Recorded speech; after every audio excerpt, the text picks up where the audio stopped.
রাজুক আমার থেকে একটা নোটিশ করেছে, আমি নোটিশের জবাবও দিয়েছি, কিন্তু আমাকে রাজুক কোনো চূড়ান্ত নোটিশ দেয় নাই। অবশ্যই, যেহেতু আমাদের নিজেদের জায়গায়, এটা কোনো উল্টাপাল্টা কিছু না। আমরা নোটিশ পাইনি। যে সকল ভবনগুলো নিয়মের ব্যত্যয় করে, যেটাকে আমরা ডেভিয়েশন বলছি, করেছে, আমরা সে আংশিক অপসারণ করেছি এবং বাকি অংশ তারা নিজ দায়িত্ব অপসারণ করবে মর্মে। এখানে হচ্ছে আমাদের আসলে এখানে আসার উদ্দেশ্যই হচ্ছে জনগণকে সচেতন করা। অবশ্যই, যেহেতু আমাদের নিজেদের জায়গায়, এটা কোনো উল্টাপাল্টা কিছু না।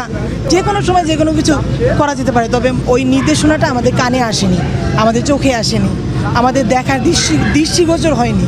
এই জন্যই এরকম মিস আন্ডারস্ট্যান্ডিং। আমরা বললো ঠিক আছে, মাকে বললো যে আমার তো বাবা নেই, মার জায়গাটা, তো মাকে বললো যে তাহলে ঠিক আছে আন্টি, আমরা তাহলে স্টপ করছি না।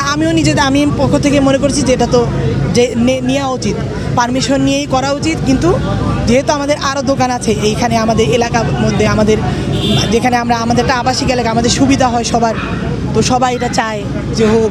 কিন্তু হয়তো কেউ না হয়তো কমপ্লেন করেছে।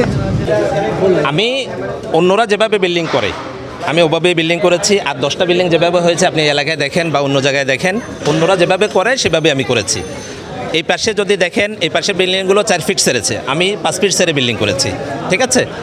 তো আমি জানি না, আমি রাজুক আমার থেকে একটা নোটিশ করেছে, আমি নোটিশের জবাবও দিয়েছি, কিন্তু আমাকে রাজুক কোনো চূড়ান্ত নোটিশ দেয় নাই।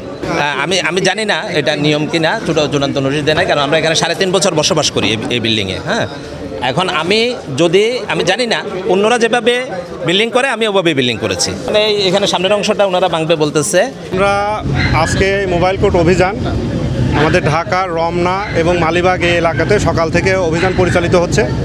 আমরা ইতিমধ্যে বেশ কয়েকটি ভবনে আমরা এই অভিযান চালিয়েছি এবং সেখান থেকে টোটাল 6টি মিটার জব্দ করে বিদ্যুৎ সংযোগ বিচ্ছিন্ন করা হয়েছে। এবং একই সাথে যে সকল ভবনগুলো নিয়মের ব্যত্যয় করে, যেটাকে আমরা ডেভিয়েশন বলছি, করেছে, আমরা সে আংশিক অপসারণ করেছি এবং বাকি অংশ তারা নিজ দায়িত্ব অপসারণ করবে মর্মে আমাদেরকে অঙ্গীকার করেছে।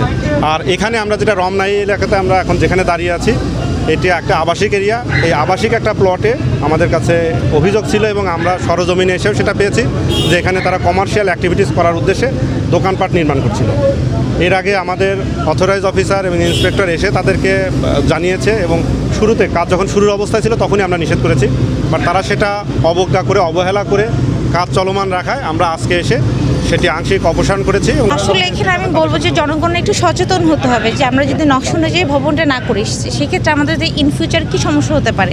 যেমন আজকে যদি আমি বলি যে আমাদের যদি পরিকল্পিতভাবে, তাহলে আমাদের ঢাকা শহরটা আরও হয়তো বা পরিকল্পিতভাবে আমরা দেখতে পেতাম। এবং সবচেয়ে বড় বিষয় হচ্ছে আসলে পরিকল্পিতভাবে নকশা অনুযায়ী ভবন না করলে এটা আসলে আমাদের নগরবাসী বা জনগণ বুঝতে পারে ঠিক সেই সময় যখন একটা দুর্যোগটা ক্রিয়েট হয়।